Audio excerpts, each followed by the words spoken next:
বর্ণনা কীভাবে জানি না 2 মিনিটে দেওয়া যেতে পারে। তো টার্গেট দিয়ে দেওয়া হয়েছে যে 2 মিনিটের মধ্যে আমাকে বর্ণনা করতে হবে। তো ভুলভাল তো অনেক কিছুই হবে, তাও আমি আপনাদেরকে বলার আমি চেষ্টা করব। দেখুন, সকালবেলা ঘুমের থেকে উঠে সবাই যখন রান্নাঘরে যায় তখন একটুখানি মাথার মধ্যে চাপ থাকে, সময়ের মধ্যে রান্না করতে হবে, সব কিছুই।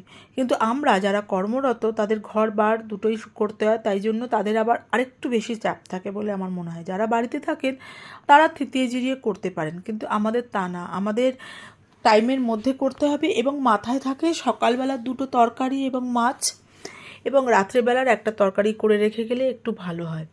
তাই জন্য এত তাড়াহুড়ো করে, দেখুন ওদিকে তেলের প্যাকেট আমি জারের মধ্যে ভরেছি, এদিকে চায়ের সসপ্যান পড়ে রয়েছে, মানে চারিদিকে ছড়িয়ে ছিটিয়ে আমি রান্না করছি। কিন্তু কিছু করার নেই, ওভাবেই করতে হবে। আর হ্যাঁ, কড়াটার কথা বলে রাখি, আমার কাছে কিন্তু এটা ছাড়াও আরও 2টো কড়া আছে, কিন্তু আমার ইচ্ছা হচ্ছে এটাই যে এই কড়াটাকে পুরো ভেঙে ফেলবো, তারপরে আমি আরেকটা অন্য নতুন কড়া করব।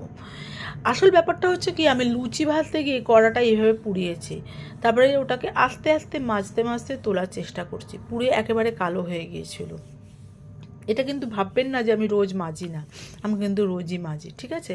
এটা হচ্ছে বিকালের তরকারি। কালো জিরে ফোড়ন দিয়েছি এবং তেজপাতা আর শুকনো লঙ্কা ফোড়ন দিয়েছি, দিয়ে আলুটা ভাজা হচ্ছে। আর এই যে বাটিটা দেখছেন, এর মধ্যে আমার মশলাটা রেডি করে রাখা ছিল, আদা বাটা, লঙ্কা গুঁড়ো, হলুদ গুঁড়ো এসব দিয়ে এবং একটু টক দই দিয়ে মশলাটা মিশিয়ে রাখা ছিল। একটা টমেটো, সেই টমেটোটা আমি ভালো করে কষিয়েছি, তার এখন এই অবস্থা হয়েছে।